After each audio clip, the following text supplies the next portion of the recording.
You've tamed the voices in your head. You've put your courage to the test. Laid all your doubts to rest.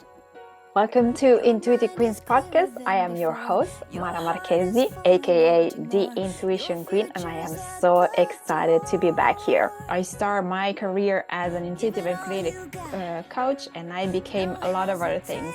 I'm an emotional healer, energy healer. I'm specialized in color therapy, and I do human design readings. So you will hear me talk about a lot of things because I learned so much along the way. My mission is to help entrepreneurs and creative souls to really trust their intuition, to get to know themselves so they can free themselves from all kinds of limitations, emotional, subconscious, mindset, energy, anything. Because I really want you to tune into your frequency of abundance, whatever that is, and live life as you truly want. All right, let's start. Welcome to Intuitive Queens. I'm so excited. This is the first episode of season 3, and I've been away for so long because you know how it is, life happened, and I had to readjust myself to all of the changes that happened in my life.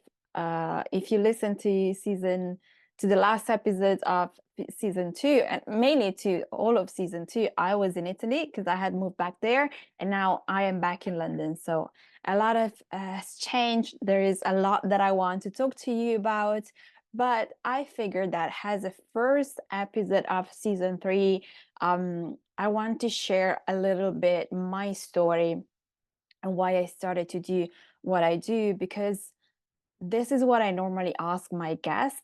And I've been interviewed by a few people this year, and I thought, let me share it with my people, because I've been sharing bits and pieces, and some of you have followed me for a while, some of you don't really know who I am. So let me just start with that, and this is what I'm going to be sharing. Also because a lot of the times I have conversations with clients and people in general, and there is this knowledge or thought about how difficult it could be to shift and change career. So let me start with my story, and I hope this can help you to connect some dots or just inspire you to take action. And it doesn't have to be a big action. Sometimes it's just taking a little bit of a small action that will actually propel you somewhere else, because maybe it will trigger something within you. You will meet someone that will open some unexpected door for you. So you never know. And I hope sharing my story will help you so much. All right.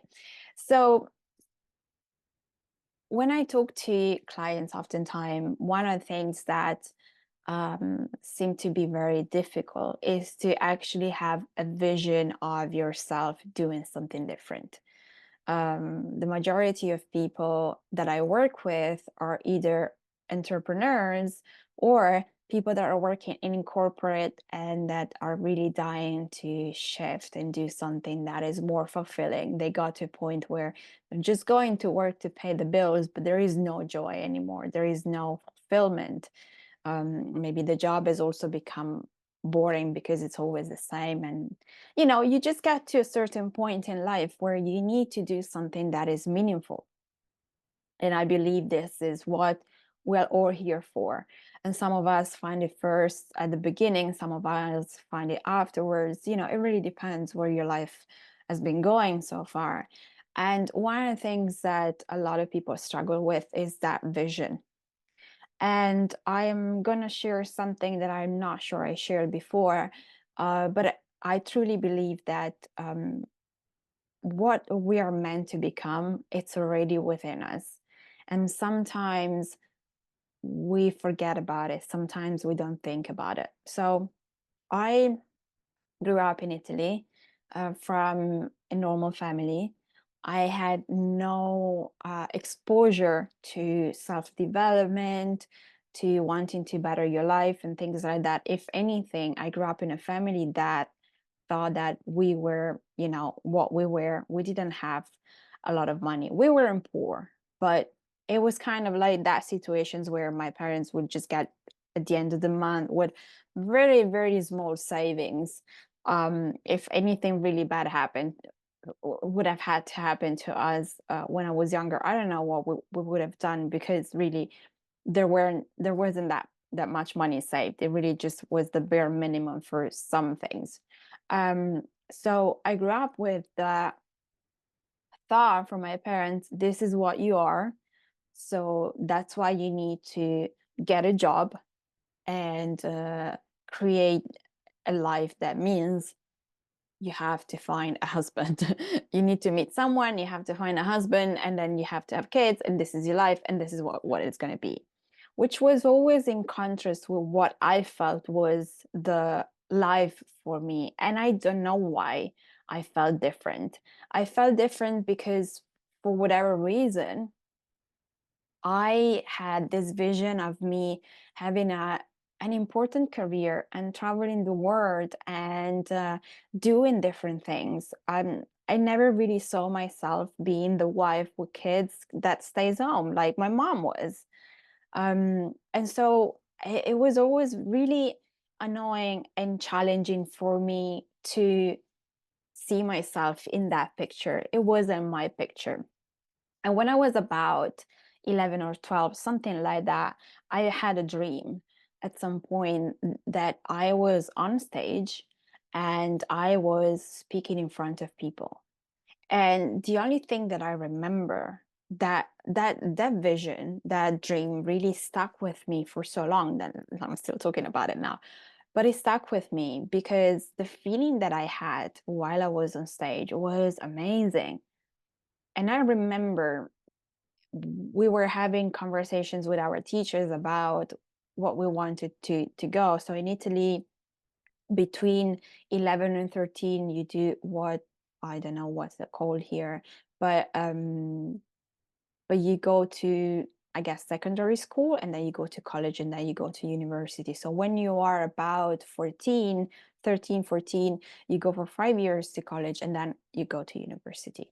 So you need to choose what kind of college you want to go to, because you can choose to study languages, you can choose to study scientific subject. There are a variety of different colleges you can choose from, which will propel you to whatever eventually you want to go to do a university. So I had no idea at that point. I kind of knew it had to do with languages because I love languages, but I had no idea. And this dream came to me before we started having those conversations with our teachers, because they were starting to kind of send us somewhere, like get us to explore options, because the year after we're going to have to choose, and we're going to have to start sending applications, and you had to choose 2 or 3 schools just in case you didn't get into the first one that you chose. So um and I remember vividly, I was on stage and I was talking to, I don't know how many people, but it seemed to me like a lot of people. It could have been like something like maybe 200 or 400 people, which is still like a lot. And that feeling, that vision of me on stage just made me so happy. And I remember being like, this is what I want to do. But at that point, I had no role models to follow. I didn't know. So my only connection with this was musicians. I was so much into music. I was a crazy music lover. So it was something along that, or someone famous. But at that point, my someone famous was an actor or a musician. There weren't self-development people, motivational speaker, things like that. I had no idea what that was. Anyway, fast forward years afterwards, I study languages because I loved it so much, and my desire to travel the world, to experience different things. I'm such a curious person. I'm always interested in a lot of different things. So this was where my intuition took me, because it truly was my intuition. But with the premises that obviously I was going to get a job, and then, I already had a boyfriend at the time. So the idea of how my life was going to go was pretty easy. And then in 2000, when I was 14, I came to London to study for a couple of weeks over summer with with my geography teacher. And when I was here, bear in mind that at the time I was a major Take That fan, which was a British boy band at the time. Britpop was extremely popular because it was the 90s, the beginning of the 90s, and it was extremely popular. So I was completely soaked by British culture in that kind of way.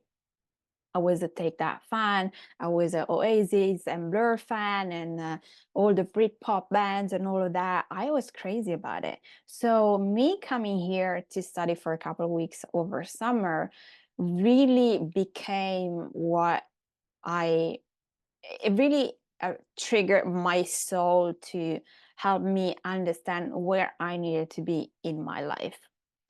Because the feeling that I had while I was here in London was a feeling that I had never had anywhere else in the world. Maybe New York with time. But at that point, I was, going to different countries. I was going to France and Germany because I was studying there. I was studying languages, and so I would go to other places, but they didn't feel the same. And London just felt like this. It's like my soul said to me, "This is where you need to be." I truly believe that that's how my soul actually spoke to me. Like I knew it. This is where I needed to be. This is where I felt safe. This is where I felt free.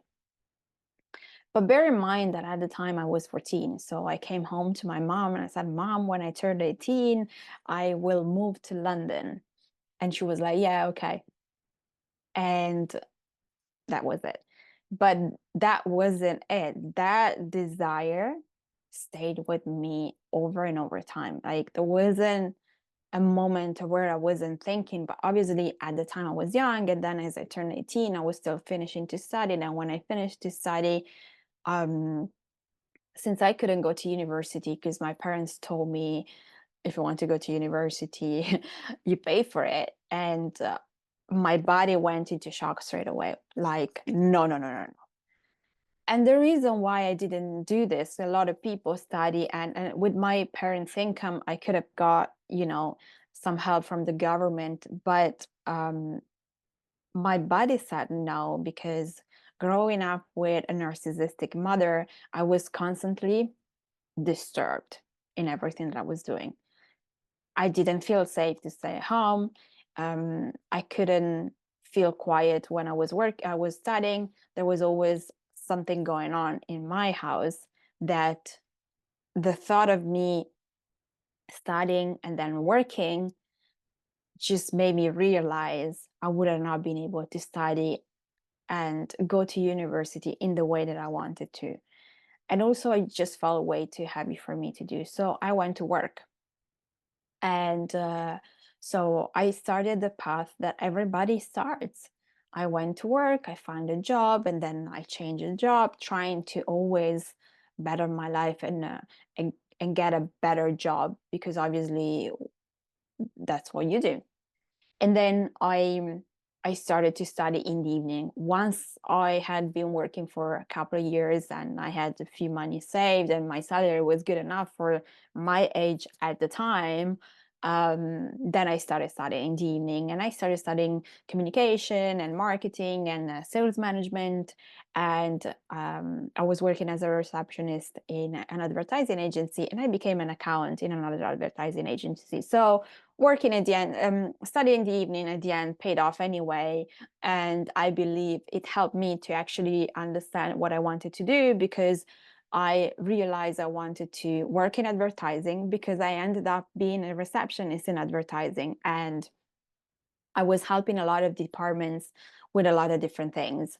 And it really helped me to see what were my skills. My colleagues would come to me and be like, "You're so good at doing this. Why don't you do this?" That allowed me to be like, would I like to do that? And so that helped me to understand that I was really good with people, and I was really good at writing and explaining things in a way that would lend to the people that I was talking to in a way that I wanted them to get it. And so this became something that made me think, okay, so then I need to study this. So I went to school. I studied courses in the evening that allowed me to actually then move to a position which was the same as my other friends that went to university. So in the end, I ended up in the same place, doing the same things anyway. So I really enjoyed working in advertising, having to deal with clients, going back to the agency, talk to my creative couple and say, okay, well, briefing and, those kind of things, managing and connecting to a lot of people and things like that. I realized this was fun. And you got to, be in an environment that was extremely enjoyable and fun and creative, and it was really matching my personality 100%. But this feeling of London was always there. And the thing is that when I was studying advertising and marketing, a lot of the campaigns were coming from UK. In Italy, we didn't have the freedom to create campaigns that were maybe disruptive because of the church. So a lot of things were censored because we couldn't have a campaign about, for example, a condom. I just have this image of this campaign that we watched that was so amazing, that was created here in London from a condom company. And I just remember that when they showed it to us, it's like, oh my God, we could never do something like this here because of the church. And so, because London and UK somehow was always in my life, this desire to move here would never go away. And so I would push it back because I was just starting a career somehow and I didn't want to throw it away. I had a boyfriend. We had been together for a while. So, I had all of those things that people tell you should have when you are in your 20s. And somehow I had friends, I had a job, I had a boyfriend. I had been able to go work in an environment that I love doing, in a better position that I started with. I was starting, I was doing all the things that I loved and that were taking me in a better place. But there was still this feeling that wouldn't go away. It was just so deep. And for the longest time, I tried to push it down and I managed. I managed because you find distractions. This is what's happening. You find distractions. So broke up with my first boyfriend, met another one that was better. Would travel here. So I used to travel a lot, and especially and a lot more in Italy than abroad. Or but it's always weekend away, things like that. Going to concerts, but there was something missing. And this something missing really came into place for me at some point in 2008. 2008 was very significant, and I am sharing this with you because, and you will hear a story in my podcast. If you haven't listened to the previous stories, go check them out.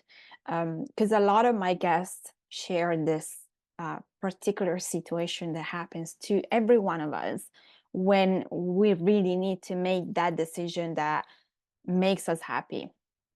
So comes 2008, and it in Italy, Facebook arrives, which means that it made me reconnect with a lot of people that I had lost over the years.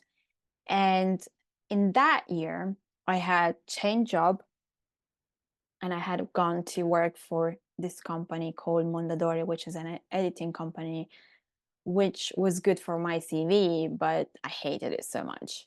And 1 week into that job, I wanted out. So I started looking for another job, and it took me 6 months to find another job. I hated being there.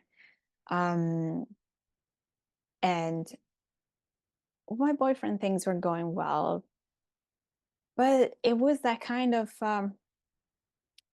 calm and discomfort that still made me feel out of place, still made me feel this is not where I'm supposed to be. This is not what I'm supposed to be doing here. But I couldn't understand what was going on. For me, it was just like I felt unsettled because I hated where I worked, and so that was the problem. That was the surface problem for sure. So Facebook starts, and I start to reconnect with a lot of people, and everybody that knew me before were like, "What are you still doing in Milan? Why are you not in London? I've known you for a long time. The only thing you could talk about was London." So I changed job.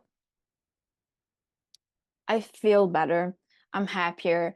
One of my ex-bosses works there, so I feel very good. It's going well. It's all okay. It's not the best company. Um, it's I'm not working with amazing clients like I used to, with big clients like I used to. I'm doing bland things. They're not like creative stuff that I was used to. But it's okay. It's way better than where I was just before, where there was no creativity and my knowledge was shut down by my boss because she hated the fact that I knew so much. Um, and so it was all okay. So I was playing along. Okay, so now I can look for a place to move out of my parents' house and, just live by myself, closer to work and all of that stuff.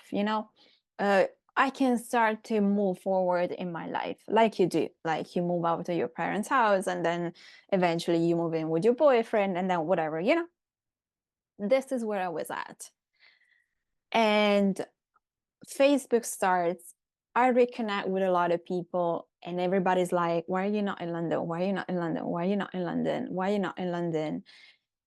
And bear in mind that I was making my life sound okay, but I knew within that I still wasn't happy.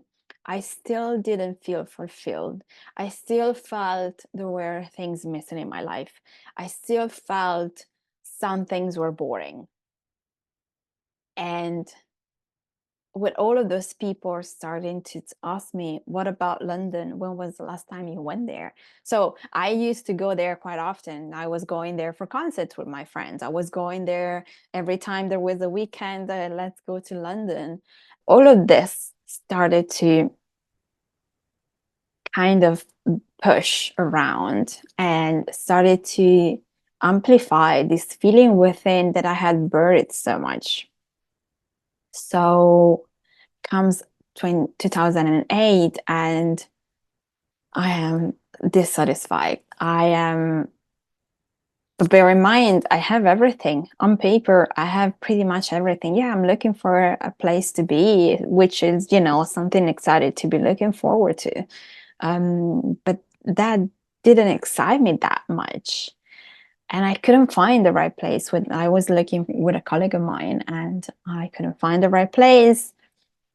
I felt not so happy, and this feeling of wanting to go to London started to pop up. And then a friend of mine was like, "What are you looking for here? Why don't you look for a place in London?" And I remember talking to her and being like, "What are you talking about? Like I have a boyfriend, I just changed job and I'm okay. Like, why would I, you know, shuffle everything again, change, start over when I just feel like I am settling in and I'm finally getting to a point where I can breathe. She was like, but you're not breathing, are you? I'm like, oh God. And so there I had all of those situations going on, and I reconnected with some really old friends, and some of them shared their stories of going abroad and all of that, and I just couldn't handle it anymore. This feeling of me needing to be in London became so overwhelming and so overpowering that I had to do it. There was not a way around it. My friend was like, "My boyfriends come and go." She was 10 years older than me at the time. And she was like, "Trust me, boyfriends come and go. He's not your guy." And you know, when you kind of know certain things, but you don't want to admit those things to yourself because you're going to disrupt everything. And oftentimes, you don't have an explanation for it. You just know it. But how are you going to explain to someone that you don't want to be together when you just been very happy together? Or how are you going to explain to someone you're just going to go, right? And she broke me completely because she could see through me, and she was the kind of no bullshit kind of friend that she would just tell me straight. And she was like, "You have to go. This is not where you're meant to be, and you know it." I was like, oh my God. But she was so right. So eventually, I made the decision to tell my boyfriend that I was leaving, and I gave notice of work, and I figure out what I could do to be here, and I moved. And funny enough, I talked to my boyfriend, so we break up. I give notice. I go to the gynecologist to have a checkup. I don't know, but something within me said, go before you actually move. I had the plane tickets already, so I was going to move in May 2009. I go to do this visit. She looks at me, she goes, "You need to have an operation. You have a cyst on your ovary that needs to be removed." And I'm like, "What? No, no, no, no, I can't. I need to move to London." She was like, "No, no, you need to postpone your move into London because you're not going anywhere. Your cyst is too big. You need to do the operation now." So remove the ticket, have the operation a month after I was supposed to be moving. I decided to stay for the summer, considering there is no point in moving to England when it's summer, since there is no summer. And I moved in September 2009. And my life completely shifted because finally I was by myself. And this felt so much my place. But I couldn't find a job in advertising, so I went to do whatever I found. I struggled for a few years because the salary was barely enough to get to the end of the month. I felt like I was a waste because I knew so much, I could do so much more, I could get a better job, but it was really difficult. And I can tell you now that the reason for my difficulty was not because there weren't jobs, but was because I didn't really believe I could get better. I had self-esteem issues, although if you knew me, you wouldn't believe that. But deep within, the self-esteem issues were deep subconsciously. So I also didn't know that. But the thing that friend that helped me to move and to make that decision, and that actually helped me to reconnect to my intuition, because my intuition went crazy and she was like, "You're moving."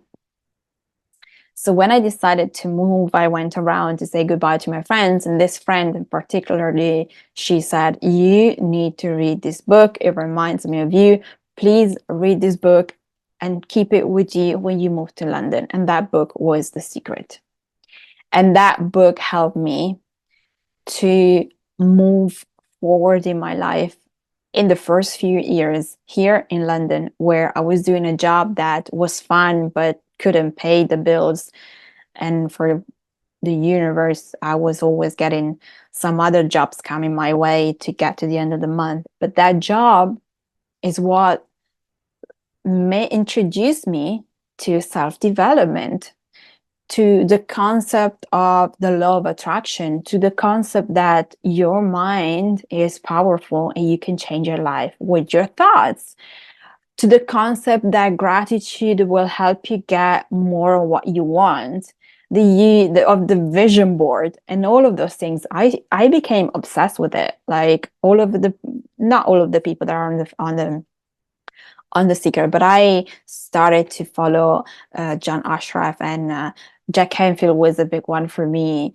And then I learned how to people, Les Brown, Tony Robbins, and all of those people. And I just was watching their videos on repeat and reading their books. And what made me change my life was me taking action on the things that were exercises. So they were like, oh, if you wake up in a bad mood, do this and do that. And I would do it. And I could see things were changing.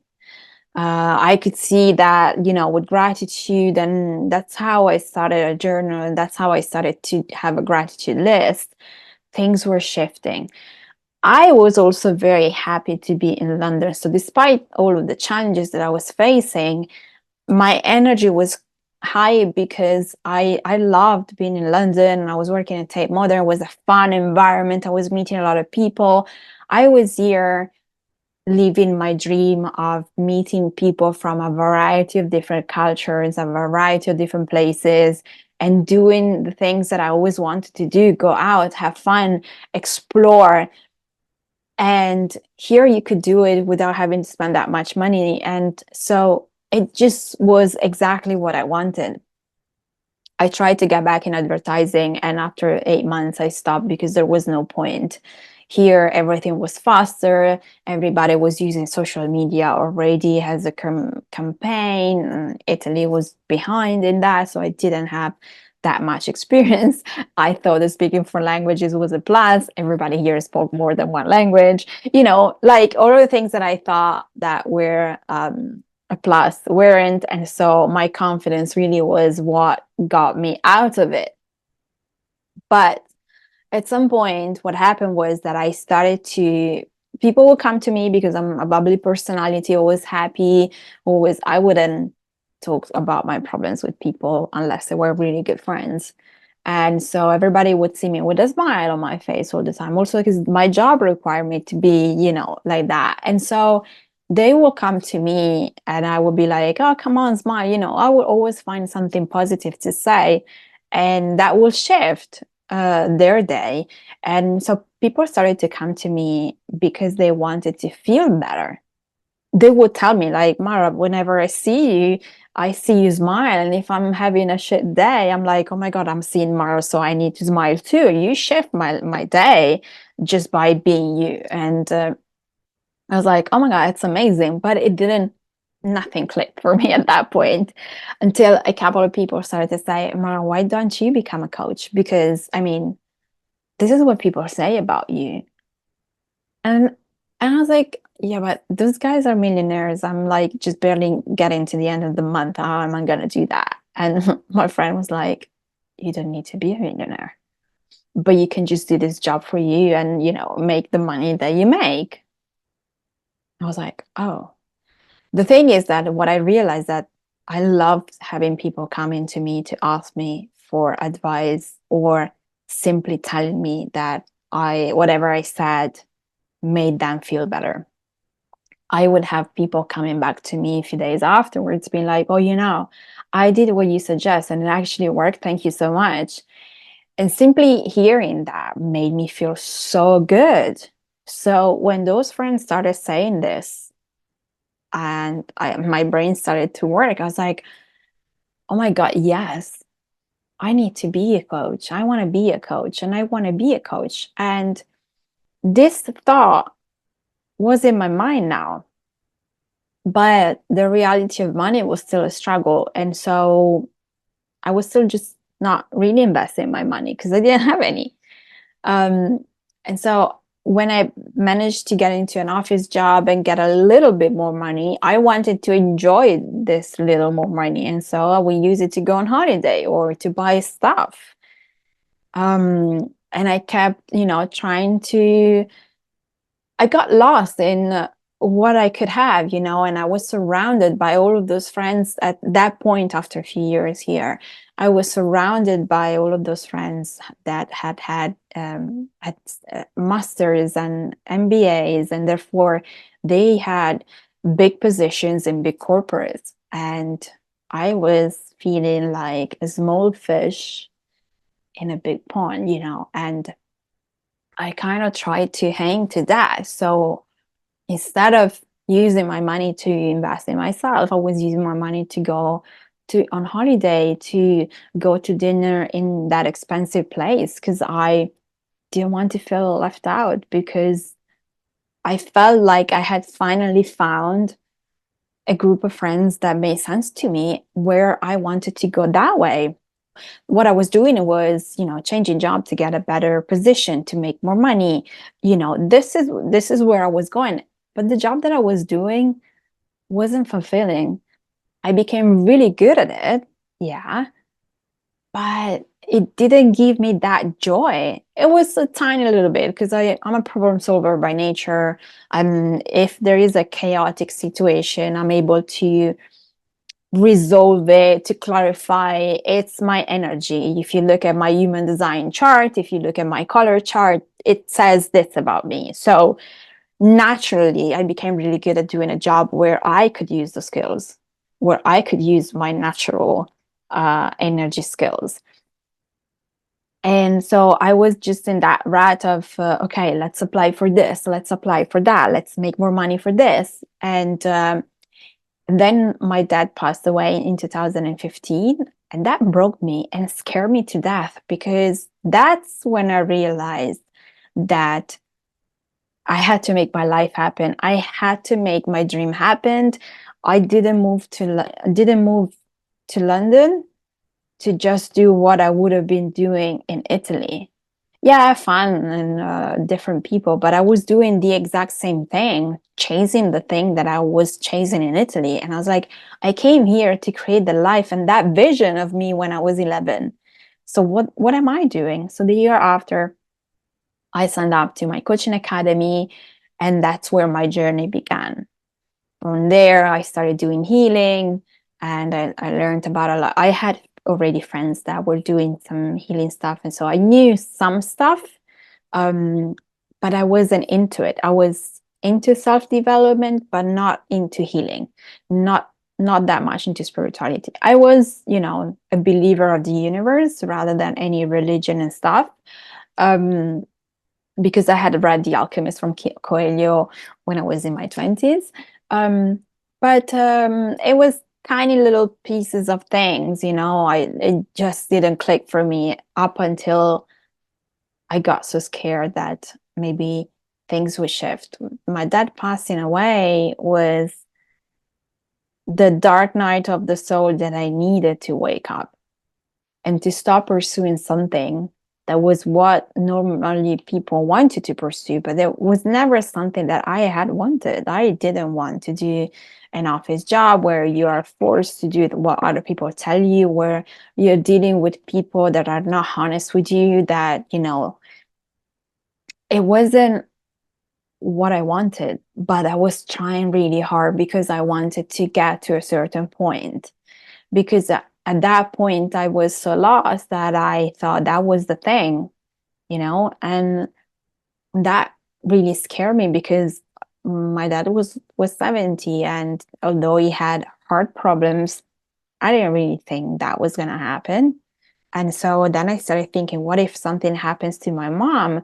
What if something happens to me? I'm still here trying to figure out where to go, where the truth is. I know exactly where I want to go.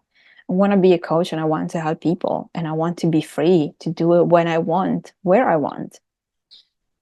So that's what propelled me to study. And the moment I started studying, I I was so happy to, like, I had never been happy to study, but now I was, and I was obsessed with it. I wasn't going out. Also, I learned who was there for me and who wasn't. So it's like, okay, like focus now. This is where I want to go. And so from there, I just kept going, kept going. And I learned about color therapy and I got into it because colors have always been the way my soul spoke. And I learned a lot of other things along the way, which I will keep for another episode because I don't want to get too long here. But I'm sharing this with you because a lot of the guests also will talk to you about something really hard that happens to them that wakes them up.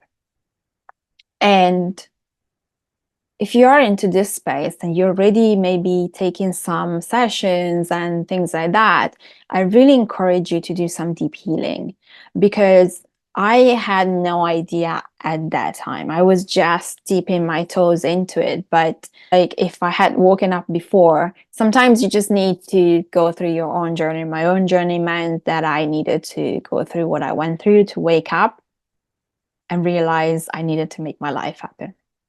But if you're on the fence, if you're, thinking that you cannot do it because of your past, because of your situation, I'm the testament that you can. You can change your life. And I'm not saying that I haven't encountered challenges over time, even after I became a coach. I did, and I will share them with you. But don't let what's past holding you back from becoming the person that you want to become. You can um, don't get obsessed by what people do on Instagram and social media. Their life is their life, and sometimes it's not even their real life.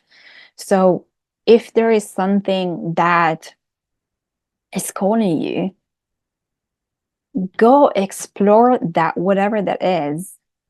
Your soul is probably already trying to tell you in so many different ways how to go there, what to do, and where you're meant to be going. So if this resonates with you, leave me a comment. This podcast, you can find it on all the podcast applications. Please subscribe. And you can find it on YouTube on my channel. All the link will be in the show notes, so you can go check it out there. But don't wait too long. Some of you already have their soul talking to them, and you might be someone with a business feeling stuck for whatever reason. Something is not happening the way you want to, and it's not because you're not good at what you do. It's not maybe you're working with a coach, maybe you're taking courses, maybe you're working with a mentor, but still things don't work. There is healing to do. So reach out. I'll be happy to have a chat with you. You can see all of my offers on the website. I have a free call that is called Intuitive Guidance. It's a 30 minutes call. I'll be happy to give you some advice. But there are things that need to happen that will help you to move forward. And there is so much that I want to share. But again, for another episode, go check my website, theintuitionqueen.com. I have a lot of offers. I talked about human design. So if you want to have a human design reading, just a book, Designing Brilliance. It's called My Human Design Reading. It's there is a soul alchemy session, which is basically a color therapy sessions where I also use my psychic gift to enter into your energy and tell you what exactly your soul wants you to know about that thing that is blocking you. And it could be anything. I have card readings, I have inner child healing session. And if you want to work with me for a longer period, I have a program that lasts 12 weeks. And for that, you just need to email me and I will send you some information. All right. Well, I hope this episode was helpful for you. I'm really, really excited to be here and share. If this episode can help someone else, please share it with your group, with your friends. I'm really here to help you to get to know yourself and take that leap of faith within you because you can be so much more than you think you are. And if there are some self-esteem issues, let's talk about it. I know what that means. I'm sharing my stories because I've gone through a lot of struggles and I've also come out. But I've come out of that because I learned to get to know myself, and I learned to get to know what was blocking me and all of that. And thank you so much for watching and for listening, and I'll see you next week. Ciao.